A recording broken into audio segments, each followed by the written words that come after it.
interview nila ito kay Congressman Edgar Erese na isiniwalat ng kongresista kung sino ang likod, sino ang nasa likod or utak sa paglantad ng Brave 18 Marines. Ang mga dilawan, ang duda nila, ang pinaparatangan ay ang mga Duterte ang nasa likod. Kailang iba ang pananaw ni Congressman Erese. Sabi niya, Saldico ang nasa likod nito. Ang title dito is Erese claims Saldico using ex-soldiers as leverage against government. Pakinggan natin siya. Is trying to get a leverage in this government. Kasi dahan-dahan yung kanyang pagsasabi ng mga detalye.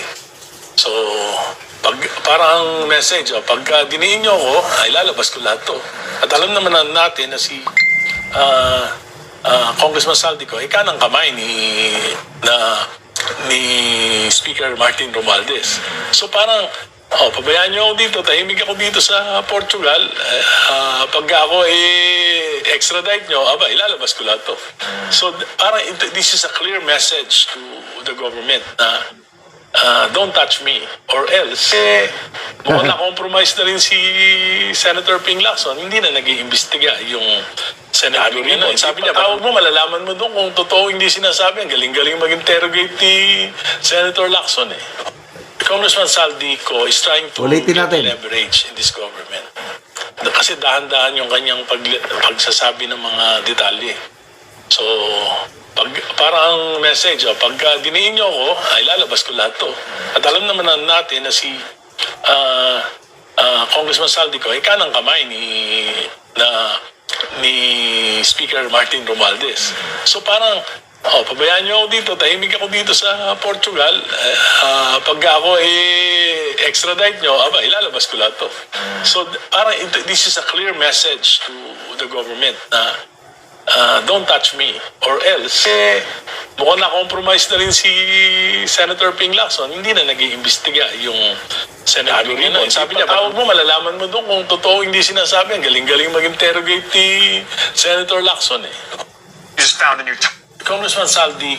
Galing Ngayon ko lang yan naisip ano sa tingin nyo, may posibilidad na si Saldico ang nag-orchestrate lahat nito? Okay, opinion ko lang ito Naniniwala ako dito kay Attorney Baligod na anti-corruption fighter siya, SAR. So, mahirap hikayatin yung 18.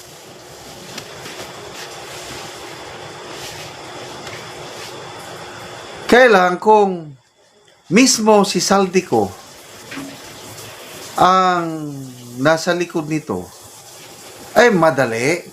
Dati nilang boss Hanggang ngayon, tawag pa rin nila boss.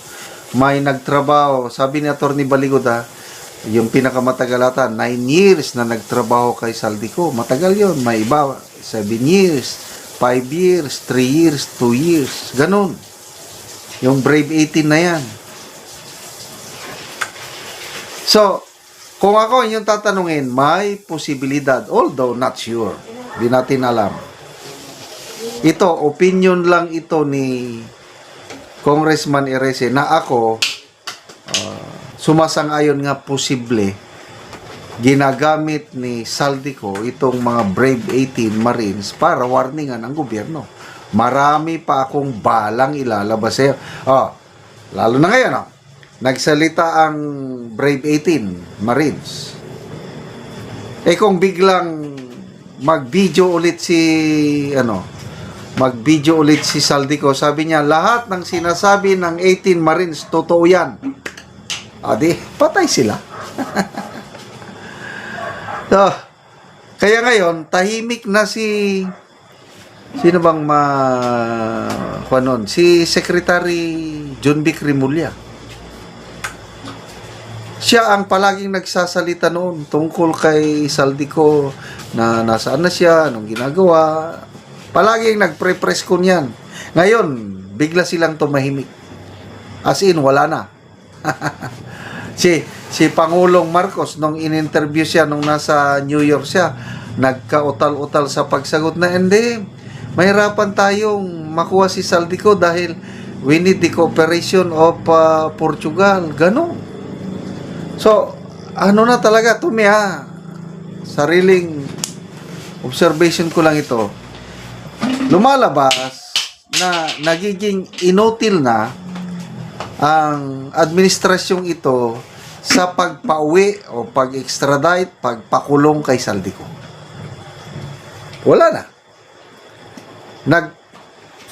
Nagkasya na sila o kontento na sila nga ang napakulong lang nila si ex-senator Ramon Revilla.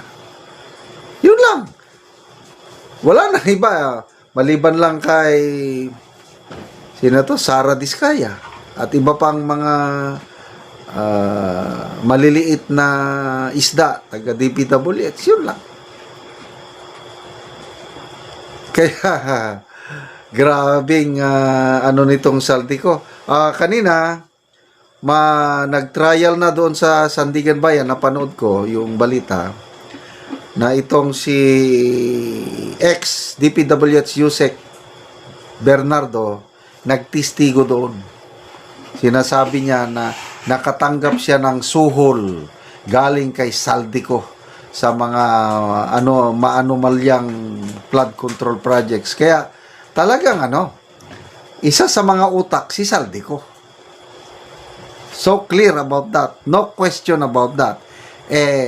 Si Saldico lang ba? Sino ang boss niya?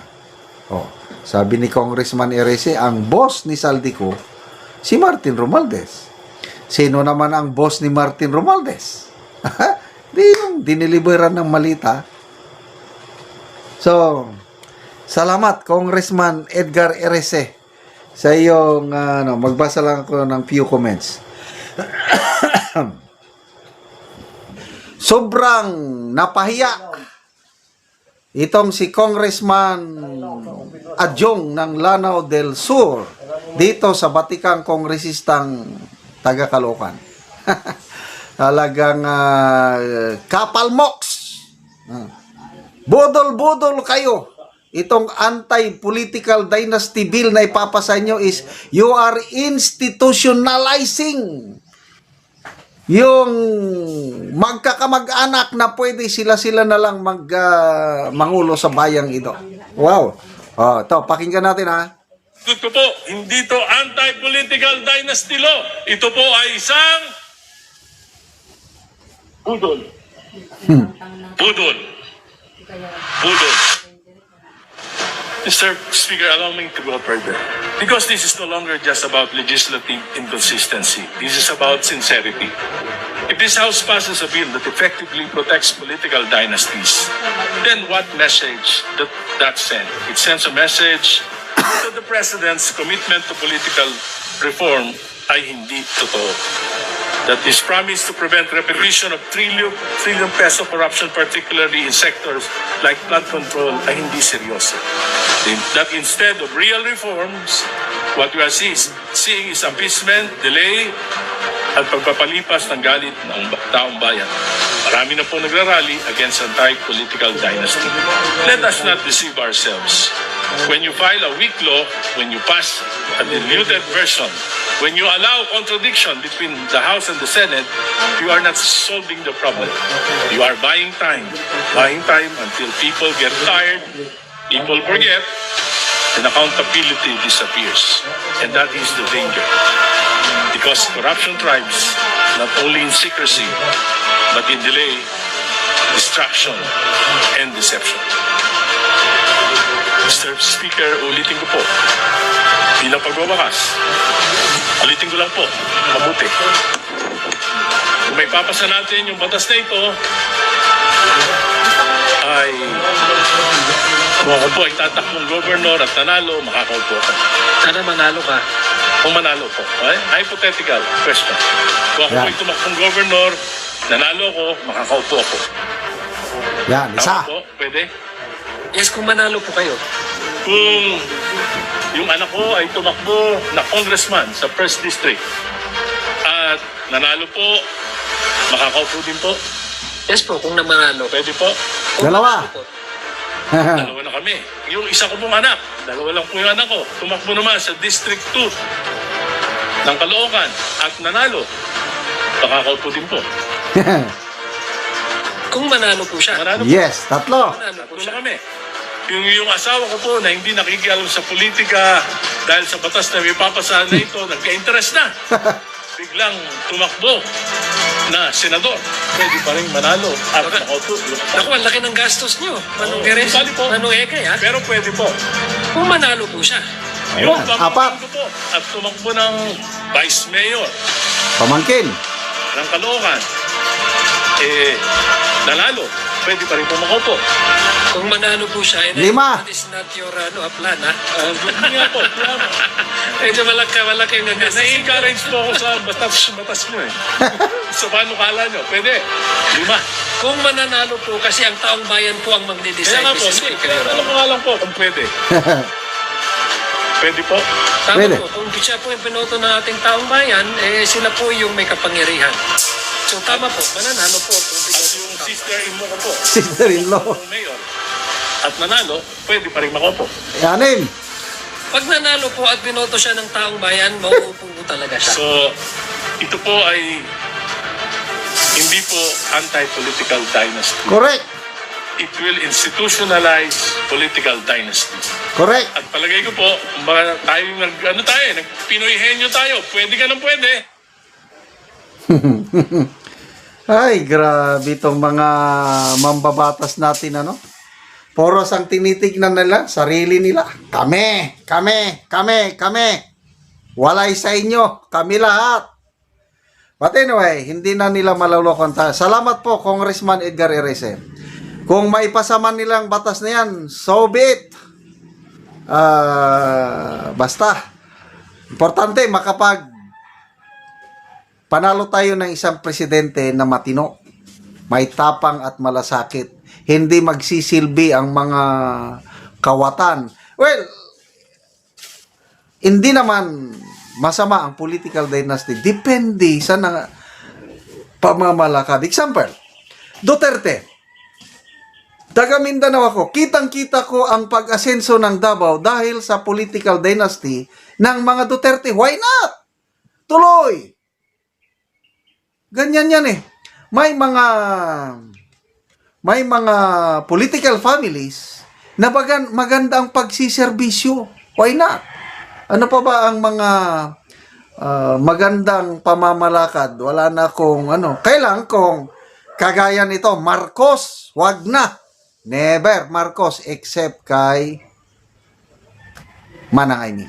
But Marcoses, wala na. The end. Ang mga Marcoses. So, may papasabay to? Kung akong tatanungin, hindi. Kasi may Senado pa tayo. Matitino ang karamihan dyan sa Senado. Kaya, magbabaykam sila, magre-reconcile. Hindi pwede. Itong panukalang ito, ang nagpanukalang ito is si Bujidi, sino pa ito? Bujidi, Sandro Marcos, yan, Alonto, silang proponent o author ng ganyang anti-political dynasty bill na pinapayagan na 6, 7 unlimited na member ng pamilya pwedeng tumakbo at manalo kung iboboto ng taong bayan.